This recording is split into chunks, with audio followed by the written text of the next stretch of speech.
అందరికీ నమస్కారం. ఈ మధ్యన అంటే గత 2 రోజులుగా అంటే నేను మీటింగ్ అయిన తర్వాత ఈ మీడియాలో అంటే ఎస్పెషల్లీ సోషల్ మీడియాలో కొన్ని విషపు సర్క్యులేషన్స్ ప్రచారం అవుతున్నాయి.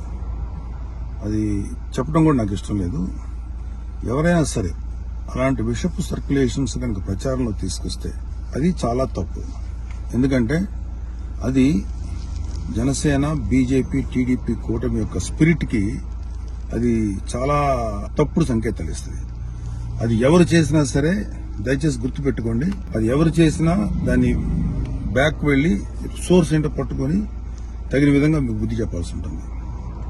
ఇది చాలా కష్టపడి పవన్ కళ్యాణ్ గారు, చంద్రబాబు నాయుడు గారు, అటు పక్కన మోడీ గారు, ఇటు పక్కన పురంధరేశ్వరి గారు బీజేపీ నుంచి కష్టపడి తయారు చేసిన ఒక అద్భుతమైనటువంటి కూటమి. ఈ కూటమి స్పిరిట్ కి ఎవరైనా సరే ఎఫెక్ట్ అయ్యేలాగా రాతలు రాస్తే మాత్రం చాలా తీవ్రమైనటువంటి చర్యలు తీసుకోవాల్సి ఉంటుంది. దయచేసి కూటమికి సంబంధించిన పార్టీలకు సంబంధించినటువంటి అందరి కార్యకర్తలకు రిక్వెస్ట్ ఏంటంటే ఇలాంటి విషపు రాతల్ని దయచేసి ఎవరు నమ్మకండి. ఖచ్చితంగా ఒక మాట చెప్పగలను, ఇలాంటి రాతలు రాయించేది వైసీపీ ప్రేరేపితమైనటువంటి కొంతమంది వ్యక్తులు తోటి రాయించబడినటువంటిది. ఖచ్చితంగా ఈ సోర్స్ ఏంటో మేము కనుక్కోగలుగుతాం.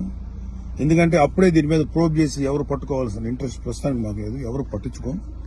కానీ ఇలాంటి రాతలు కనుక ఇలా కంటిన్యూ చేస్తే మాత్రం చాలా తీవ్రంగా ఎఫెక్ట్ చేస్తాం. చాలా తీవ్రమైన చర్యలు తీసుకోబడితే ఇప్పటికే సోషల్ మీడియాలో వాట్సాప్లో సర్క్యులేట్ అవుతుంది, నాకు కూడా వచ్చింది. ఫస్ట్ పాయింట్ ఖబర్దార్, ఇలాంటివి కనుక మీరు ప్రచారం చేస్తారు. వైసీపీ విషపు కూరల సంబంధించినటువంటి పనికిమాల ప్రచారాలని దయచేసి నమ్మకండి. కూటమికి సంబంధించినటువంటి కార్యకర్తలు ఎవరు కూడా ఇలాంటి వాటిని ఎంకరేజ్ చేయకండి. ఇంకొకరికి పంపించేటువంటి సర్క్యులేషన్లో చేసేటువంటి పనులు చేయకండి.